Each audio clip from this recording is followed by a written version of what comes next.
Hello friends, welcome to your channel that is SWG study with Gurukul. और आज जो topic हम पढ़ेंगे that is about the attitude change. Friends, last videos में हमने एटीट्यूड के बारे में बहुत पढ़ चुके हैं, तो आज हम पढ़ेंगे कि एटीट्यूड चेंज कैसे होता है और उसका प्रोसेस क्या होता है। तो वो एटीट्यूड्स चेंज होते हैं या हो सकते हैं जो फॉर्मेटिव स्टेज में होते हैं ना। फॉर्मेटिव स्टेज का मतलब क्या होता है? जो अपनी इनिशियल स्टेज में होते हैं, जो किसी एक परमानेंट वैल्यू सिस्टम का पार्ट नहीं होते, जो आप हिंदी में कहें या रॉ लैंग्वेज में कहें तो थोड़े से कच्चे होते हैं। एंड दे आर मोर और लेस लाइक एन ओपिनियन, वो एक ओपिनियन की फॉर्म में होते हैं। They are more likely to change in comparison to those attitude which has become a very established and firm part of an individual's values। मतलब जब वो किसी की वैल्यू सिस्टम में इनबिल्ट हो जाता है, हमारे हमारे सिस्टम का सॉफ्टवेयर बन जाता है, तब उसको चेंज करना बहुत मुश्किल होता है। ऐसा नहीं नहीं हो सकता, बट मुश्किल होता है। जैसे कि आप किसी फ़ोन में एक सॉफ्टवेयर अपलोड कर लेते हैं तो वो तब तक रहता है जब तक आप नहीं चाहते हो। तो कहने का तात्पर्य ये है, मतलब ये है कि वो एटीट्यूड जो कि फॉर्मेटिव स्टेज में होते हैं, they are readily change in comparison to दोस्त जो कि हमारी वैल्यू सिस्टम में इनबिल्ट हो जाते हैं। सो इनको अलग अलग साइकोलॉजिस्ट ने अलग अलग थ्योरीज से एक्सप्लेन किया है। जैसे कि फ्रिज हैदर ने एक्सप्लेन किया है दिस एटीट्यूड चेंज का concept by his theory of POX triangle. POX triangle का मतलब यहाँ पे क्या है? यहाँ पे पीओएक्स के रिलेशनशिप को, उनके थ्री एस्पेक्ट्स को या कंपोनेंट ऑफ एटीट्यूड को समझने की कोशिश करी है। इसमें पी इज़ द पर्सन जिसका एटीट्यूड हम पढ़ रहे हैं या जिसका एटीट्यूड चेंज होना है होगा। O is the another person, कोई और पर्सन जो कि उससे इंटरेक्ट कर रहा है। And x is the topic that about which attitude is being studied, मतलब एटीट्यूड का ऑब्जेक्ट। तो पी ओ एक्स के रिलेशनशिप से इन्होंने, फ्रिज हैदर ने इस चेंज को समझने की कोशिश करी। और ये जो पी ओ एक्स है, ये they can be three different persons as well. Okay, तो कैसे चेंज होता है attitude? So the basic idea behind the attitude change is कि स्टेट ऑफ इम्बैलेंस, अगर कोई स्टेट ऑफ इम्बैलेंस होता है बिटवीन पी और ओ के एटीट्यूड में, ओ या एक्स के एटीट्यूड में, या पी एंड एक्स के एटीट्यूड में। इसको आप ऐसे समझ लीजिए कि कोई अपना एटीट्यूड कब चेंज करेगा। मान लीजिए किसी पर्टिकुलर टॉपिक को लेके आपके और मेरे एटीट्यूड जो है डिफरेंट है। ओके, आप अपने लॉजिक्स देते हो, आप मेरे लॉजिक्स, आप मैं अपने देती हूँ, and we are discussing on a very rational and logical terms. And एक हेल्दी डिबेट होती है जिससे कि या तो मैं आपको कन्विंस कर लूँगी, आप मुझे कन्विंस कर लेंगे, या हम दोनों ही कन्विंस नहीं होंगे, है ना। सो ये कंडीशंस निकल के आती है। सो ये मैं क्यों बता रही हूँ? When there is an imbalance, when there is an imbalance between P और ए एटीट्यूड, मतलब आपके और मेरे रिलेशनशिप में इम्बैलेंस है, या फिर ओ एंड एक्स जो अनदर पर्सन और जो टॉपिक है उसमें इम्बैलेंस है, या मेरे और आप में डिफरेंस है। सो ये जो इम्बैलेंस है दैट इज़ लॉजिकली अनकंफर्टेबल। मतलब हम जो है तथ्यों पे, रैशनैलिटी पे बिलीव करते हैं, तो कुछ भी ऐसा होता है जो कि इलॉजिकल हो, वो इनकम्फर्टेबल होता है। एंड ये ही थ्री साइड से इम्बैलेंस होता है। अगर पी ओ एक्स हो सारे साइड से नेगेटिव है तो क्या होगा? एटीट्यूड नेगेटिव होगा। एंड सिमिलरली अगर टू साइड्स पॉजिटिव है एंड वन साइड नेगेटिव है तो तो बैलेंस बना रहेगा। Similarly balance is found when all three sides are positive, या फिर two sides are negative and one side है पॉजिटिव। ये वाइस वर्सा वाली कंडीशन है।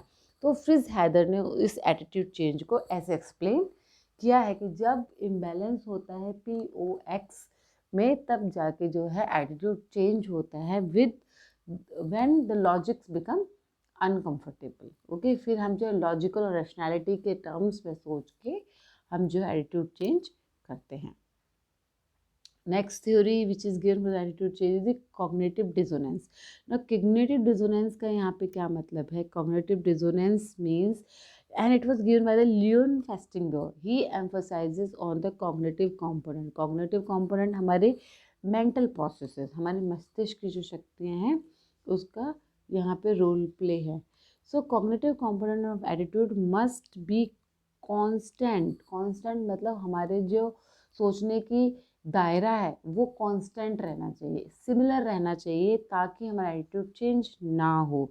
And they should be logically in line with each other, मतलब हम जिस logic पे काम कर रहे हैं वो जो है कांस्टेंट रहे, वो हिले नहीं, हिले नहीं बिल्कुल भी, तभी तो आपका एटीट्यूड चेंज नहीं होगा। आप जो है एक पर्टिकुलर रैशनल को लेके, एक पर्टिकुलर लॉजिक को लेके कॉन्स्टेंसी बरकरार रख रहे हैं, जैसे कि साइंस में होता है यूजुअली, तो तब जो जाके वो एटीट्यूड बरकरार होता है। But if an individual finds that two cognition in an attitude dissonate या डिफर कर रहे हैं, तब जो है one of them will be change in the direction of the consonance. मतलब कि अगर एक ही चीज़ के दो पहलू हैं, है ना, दो कॉग्निशंस हैं, दो मेंटल एस्पेक्ट्स हैं, तब जो है ये अनकंफर्टेबल सिचुएशन हो जाती है एंड हम अपना एटीट्यूड चेंज करते हैं इन the direction of the consonance. For example, अगर कोई वायलेंस और नॉन वायलेंस को लेके डिबेट करता है,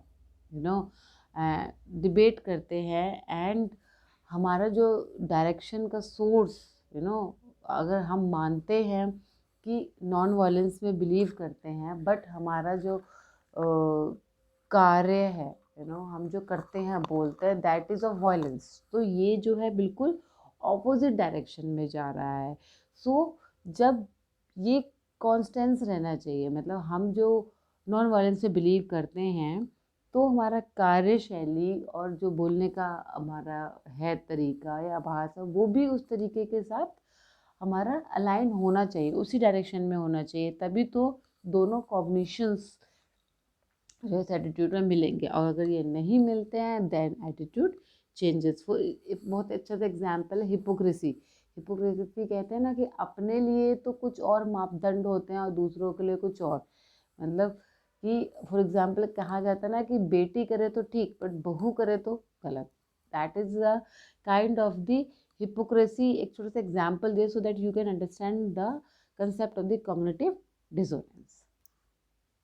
Next is the two concept theory which was given by the S.M. Mohsin.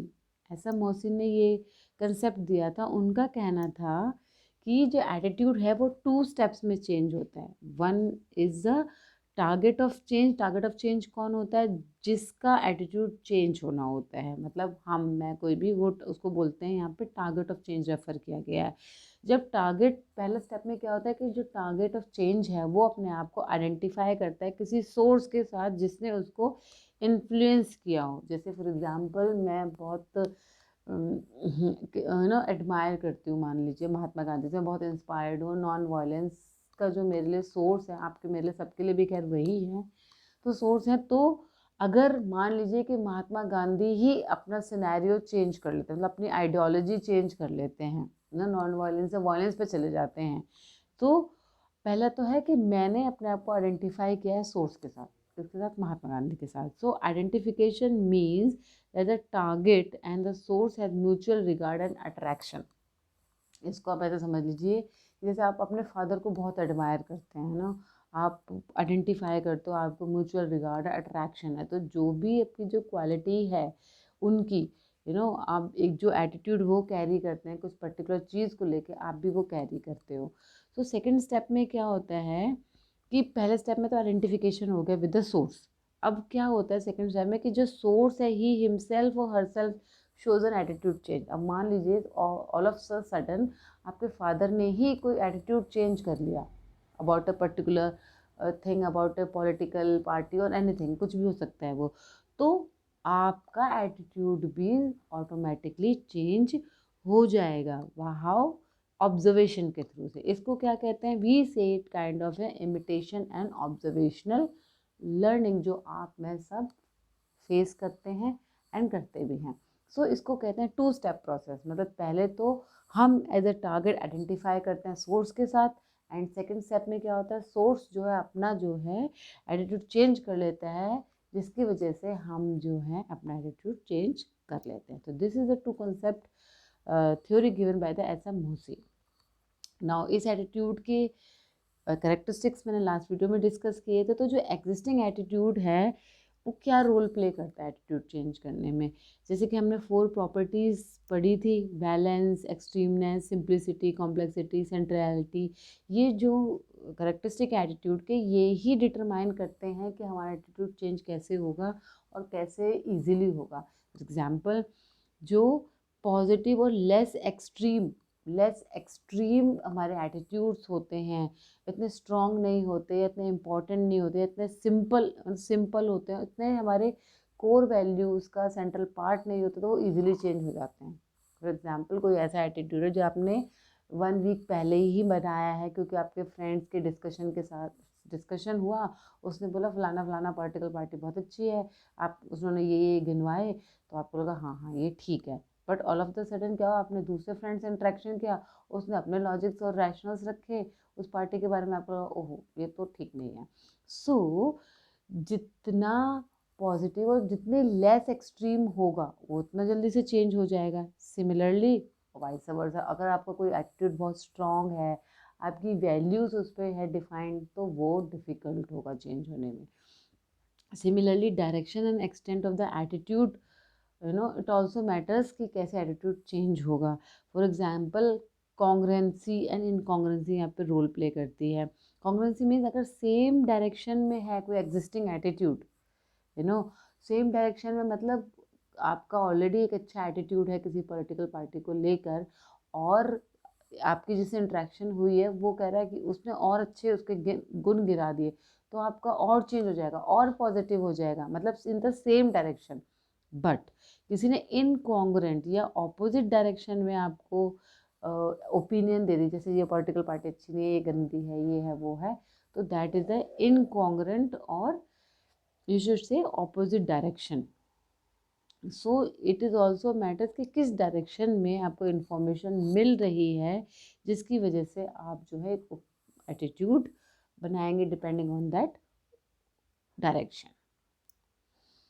Now source के करेक्टरिस्टिक्स में कितनी क्रेडिबिलिटी है। जैसे मैंने अभी 2 स्टेप थ्योरी बताई थी, जिसमें कि सोर्स जिससे आप प्रभावित है, जिससे आप इन्फ्लुएंस हो, उसकी क्रेडिबिलिटी और अट्रैक्टिवनेस कितनी है।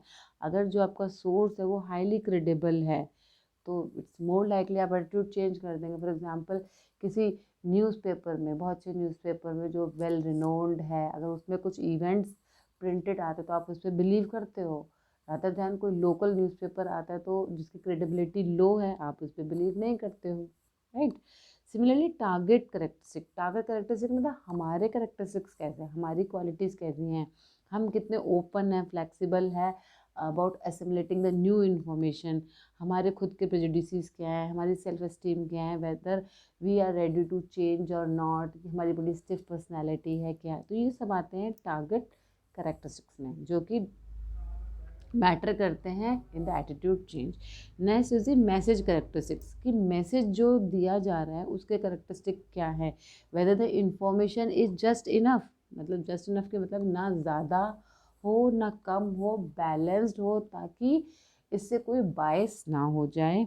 जो मैसेज हमें मिल रहा है वो रैशनल है, लॉजिकल है, उसकी इमोशनल अपील है, विच मेक्स अ डिफरेंस। कुछ लोग इतने अच्छे ओरेटर होते हैं कि they just convince us in believing in their talks and theories, तो फॉर एग्जाम्पल, अगर फेस टू फेस इंटरेक्शन जो होता है that is more attractive than non face interaction, और you can say indirect transmission. So किस तरीके से आपको मैसेज मिल रहा है, दैट ऑल्सो डिपेंड्स कि आपका एटीट्यूड चेंज होता है या नहीं होता है। एंड अनदर एक और टॉपिक जो आता है यहाँ से देखा, दैट इज़ एटीट्यूड और बिहेवियर का रिलेशनशिप। एटीट्यूड और हमारा जो बिहेवियर है, it is very very much associated with each other, क्योंकि psychologist has find out there is a consistency between our attitude and behaviour. जो एटीट्यूड हम होल्ड करते हैं उसी हिसाब से हम बिहेव करते हैं। अगर किसी चीज़ को लेकर हमारा एटीट्यूड पॉजिटिव है तो our behaviour will be positive, and vice versa as well. So the attitude is so strong that it occupies a central place in our attitude system. जब हम किसी चीज़ के लिए एटीट्यूड बना लेते हैं तो that becomes the core central part of our attitude system, and the person is aware of his or her attitude. ना कुछ एटीट्यूड होते हैं जिससे हम अवेयर होते हैं, कुछ होते हैं जिससे हम अनअवेयर होते हैं। तो जो अवेयर है वो भी हमारे बिहेवियर को इफेक्ट करता है, एंड जो अनअवेयर है वो भी इफेक्ट करता है। And there is very little or no external pressure for a person to behave in a particular way, you know. और ये एटीट्यूड बिहेवियर का क्या है, हमारा एटीट्यूड तब डेवलप होता है जब हम किसी प्रेशर में नहीं होते, अपने आप होते हैं ना। अगर हमारे ऊपर कोई प्रेशर है, दबाव है, तब हमारा एटीट्यूड कैसे बनेगा। फॉर एग्जांपल एक टेररिस्ट है, गन लेके खड़ा हुआ है और वो जो कहेगा वो बनाएगा, तो उस सर्कमस्टांसेस में आप एटीट्यूड कैसे बन सकता है। तो एटीट्यूड बनता है when there is no external pressure and thus we behave in the way we forms an attitude. So friends, this was about the attitude change, how it is done and what are the characteristics which helps in attitude change. I hope मैं आपको attitude समझाने में सक्षम रही होंगी। अगर आपको ये वीडियोस अच्छी लगती है तो शेयर एंड सब्सक्राइब करिए, and I am damn sure that it will be helpful for exams. मिलते हैं नेक्स्ट वीडियो में, तब तक के लिए बाय बाय।